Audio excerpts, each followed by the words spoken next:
Hello everyone, today I am going to talk on the dissection of the arterial supply of the brain.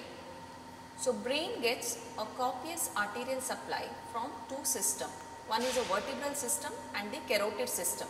A polygonal anastomosis of these both systems, they form an circle of Willis in the base of the brain in the interpeduncular fossa. Now, as I said, the brain is supplied by the two systems. One is a carotid system and the vertebral system. Now, in the carotid system, the internal carotid artery, which is a branch of the common carotid artery, within the carotid sheath, what happens is it enters the carotid canal. So, you can see here, this is the carotid canal.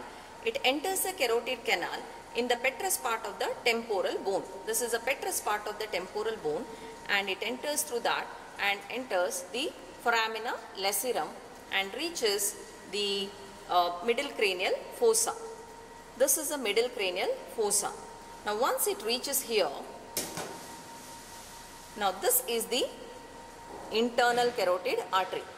Now internal carotid artery, first it runs, here it gives two branches. So one is the anterior cerebral artery, and the second one is the middle cerebral artery. You can see here, this is the middle cerebral artery, and here it gives the anterior cerebral artery. Okay, so this is the anterior cerebral artery.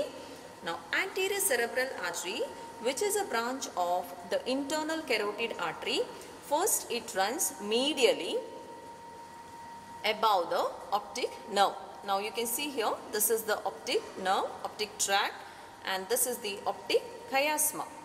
Now it runs medially towards the medial longitudinal fissure. Okay, this is a medial longitudinal fissure, and then it supplies to the medial surface of the brain. This is a medial surface of the brain, and so then it supplies to the medial surface of the brain. Now let us see what are the branches of the anterior cerebral artery.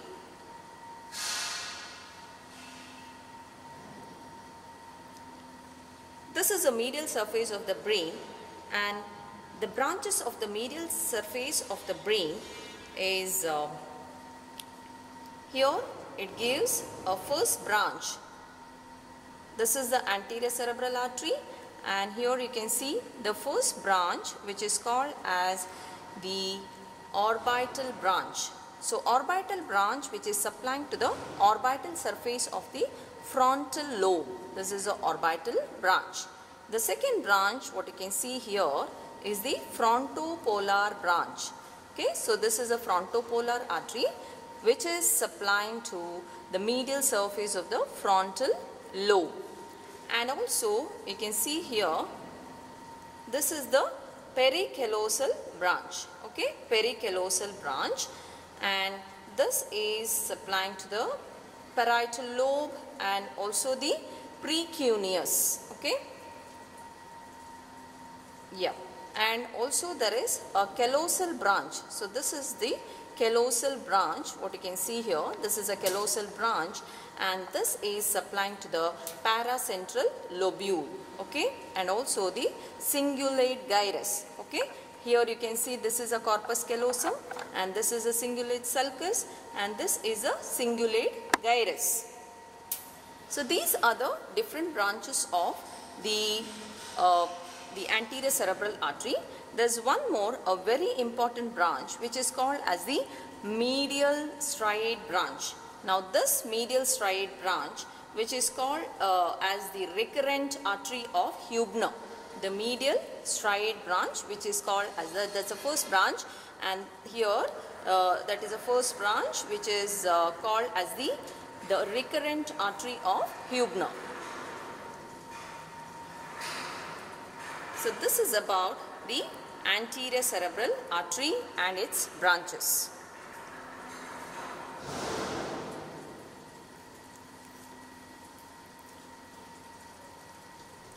So coming to the middle cerebral artery, Now here you can see this is the middle cerebral artery. Now the middle cerebral artery, which is a branch of the internal carotid artery, which runs along the stem of the lateral sulcus of the cerebral hemisphere. So here you can see this is the lateral sulcus and this is the middle cerebral artery. Now this middle cerebral artery, it passes through this the lateral sulcus and reaches the posterior ramus of the lateral sulcus. And this middle cerebral artery, it is supplying to the frontal, parietal, temporal as well as the occipital part of the cerebral cortex. Now here it gives many branches. You can see all these are the branches of the cortical branches of the middle cerebral artery, and here you can see there are some central branches, there are some corticular branches, there are some lenticulostriate branches. Now these lenticulostriate branches, they are the deeper branches which are supplying to the anterior limb of the internal capsule, genu, and posterior limb of the internal capsule. And this lenticulostriate branches, they are vulnerable for to rupture. Okay, vulnerable to rupture. That is why it is called as the artery of cerebral hemorrhage. It is called as a artery of cerebral hemorrhage. So that is the lenticulostriate branch. Apart from that, there is anterior temporal branch which is supplying to the temporal region, and also there is pre-Rolandic, that is just in front of the central sulcus. You can see some of these branches, they are called as the pre-Rolandic branches, and also there is Rolandic branches, and in the parietal region it gives anterior parietal as well as the posterior parietal branches, and also it gives the posterior temporal branches. Okay, it gives a posterior temporal branches. So these are the branches of the middle cerebral artery. Now the superolateral surface, this superolateral surface of the brain is mainly supplied by the middle cerebral artery, except the superomedial margin, a narrow strip that is along the superomedial margin, which is from the frontal pole to the parieto-occipital sulcus. Okay, you can see here, this is a parieto-occipital sulcus, and from the frontal pole to the parieto-occipital sulcus, the superomedial margin is supplied by the anterior cerebral artery. Okay, whereas all this part of the superolateral surface is supplied by the middle cerebral artery, except the narrow strip along the superomedial margin from the frontal pole to the parieto-occipital region. It is supplied by the anterior cerebral artery, and also the inferior lateral margin of the frontal, the occipital lobe, the inferior lateral margin of the occipital lobe and inferior temporal gyrus. Okay, this is the inferior temporal gyrus, and these are supplied by the posterior cerebral artery. These are supplied by the posterior cerebral artery.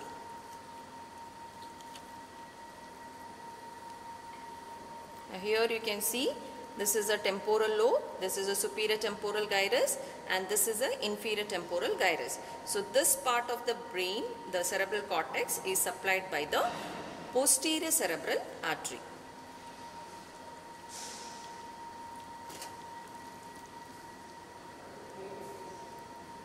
I spoke about the carotid system where it is supplying to the brain, and now let us see the vertebral system where it is how it is contributing to form the circle of Willis. Now coming to the vertebral system. The vertebral system, here the vertebral artery, which is a branch of the subclavian artery. Subclavian artery which ascends through the upper 6 cervical vertebrae. Now here you can see this is a cervical vertebrae and this is the foramina transversarum. So through this foramina transversarum it enters and the upper 6 cervical vertebrae, it enters through this upper 6 cervical vertebrae and winds around the between the lateral mass of the atlas. Now here what happens is it pierces the posterior atlanto-occipital membrane. Now it enters the cranial cavity, and here the vertebral artery, this is a vertebral artery which joins together to form the basilar artery. So you can see here, this is the basilar artery, the vertebral artery, it is the corresponding vertebral arteries, it is joining together to form the basilar artery.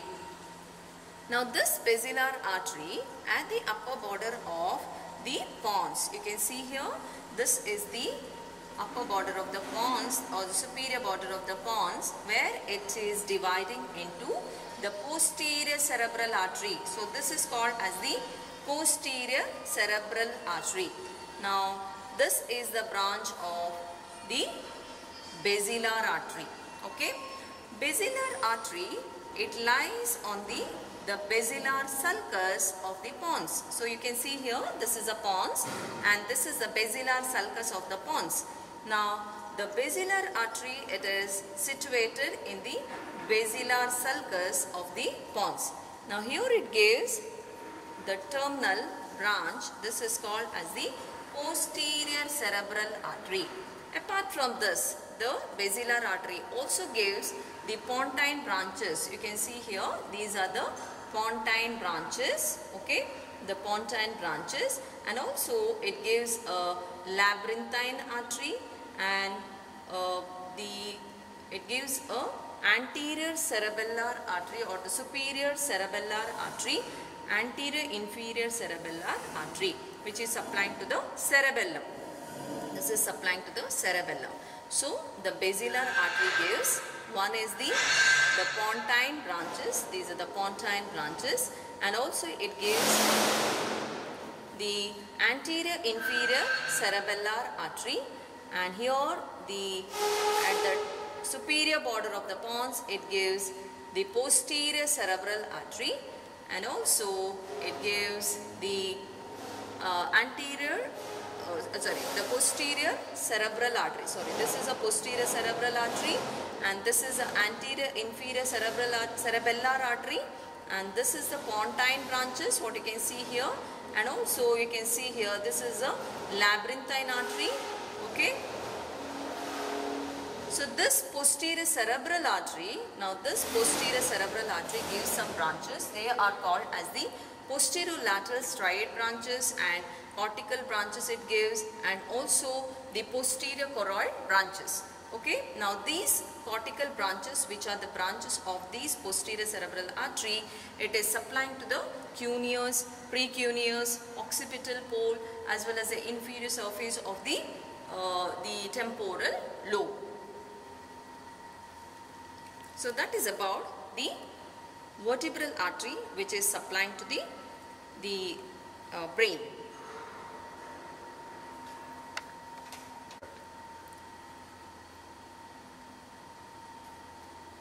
Okay, now coming to the circle of Willis.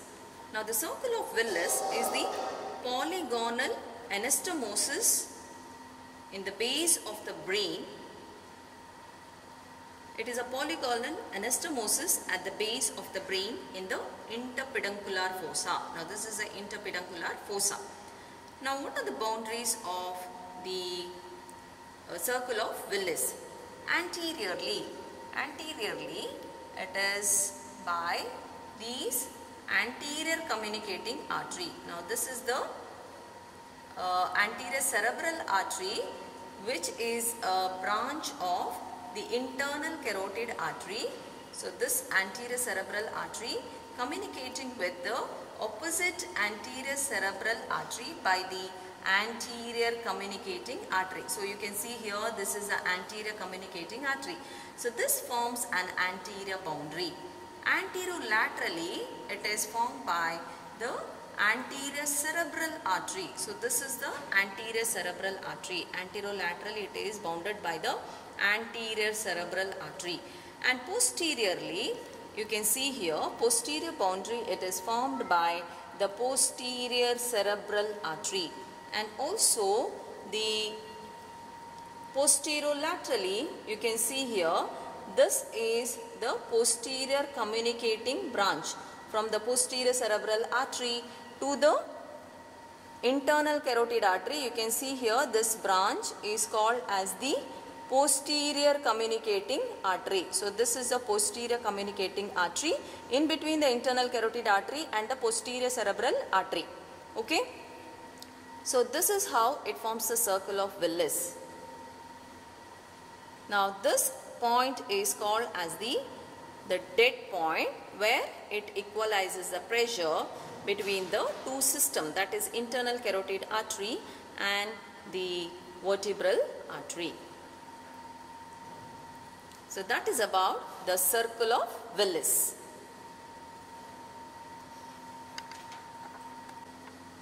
So hope this video will be helpful for the students, and I have to definitely thank Ms. Blessina and Dr. Nidhi for helping me out, and also Mr. Kiran and Mr. Rajesh for your technical support.